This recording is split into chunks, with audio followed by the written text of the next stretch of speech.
Hello there. This is an astrological forecast for Pisces for October 2009. This also applies if you have a Pisces ascendant.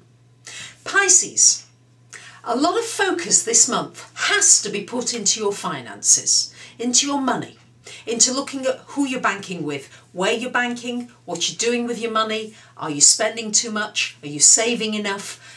Looking at your advisors, if you've got financial advisors, are they the right advisors for you? Do they need to change?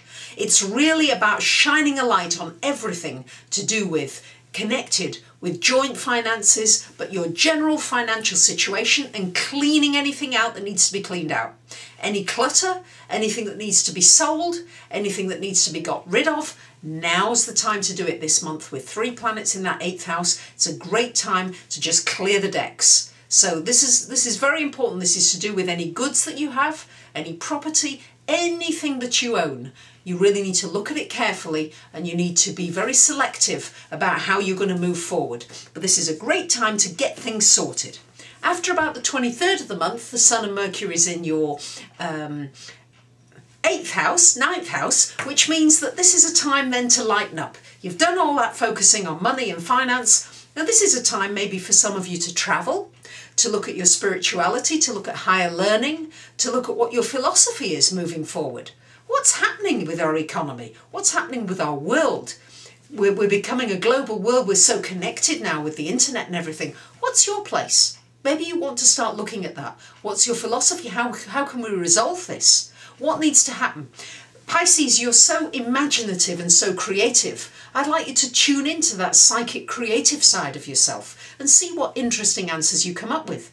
Boy, the world needs some answers right now. And the more of us that can start tuning into that, and Pisces, you have a special ability to do that, the more we can do that, the more I think we can raise the vibrations and move on to some better times together for the future.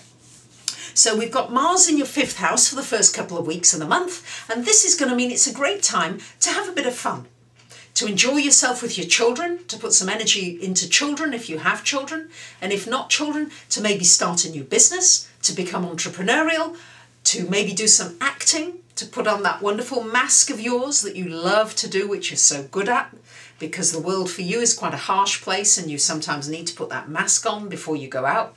So we've very much got to focus on hobbies, leisure.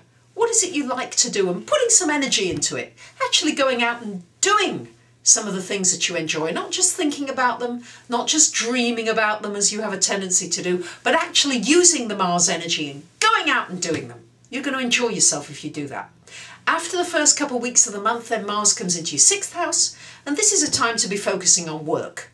Also a time to be focusing on service, but a good time to be promoting yourself. To be promoting yourself either to be promoted upwards or to promote your business and what it is that you do, because it's a good time with Mars in that house, and it's a good time to assert yourself. And for you Pisces, it's sometimes difficult for you to assert yourself, so really good time to assert yourself in your work area. Also a good time to help people who are needy, who need your wonderful compassion. Really a good time to maybe volunteer or put some energy into somebody who is not maybe as fortunate as you are. Doesn't have to cost a load of money. I'm not asking you to spend money, but just to give of that wonderful heart energy that you have. With 3 planets in the 7th, you do have to keep looking at your relationships. It's very important that you look at where you're feeling restricted, maybe limited by somebody else, and do you need to break out?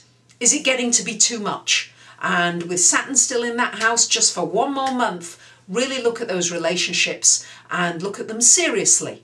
And are there any relationships that need to go? Many of you will have had endings in relationships, but look at them seriously and see if some are past their sell-by date or whether you need to go more deeply and look at how you can compromise more and still get your needs met. So there you have it, Pisces, a mixture of focusing on your finances, clearing out clutter and being ready to start anew, looking at your hobbies and actually going out and doing something instead of thinking about it, and looking at what your spiritual purpose is, looking at what's important and what's your special contribution during these earth changes that we're going through. So there you have it, Pisces. Many of you do write to me on a personal level with some very personal questions. And whilst these forecasts are great on a general level, if you do have personal questions, you may want to take a look at my website and to look at the kinds of readings I offer on a personal level. I offer financial readings, and I also offer relationship astrology readings. So if you want something on a more personal level, please take a look at my website. Thank you very much for listening. I wish you a great month. See you soon. Bye for now.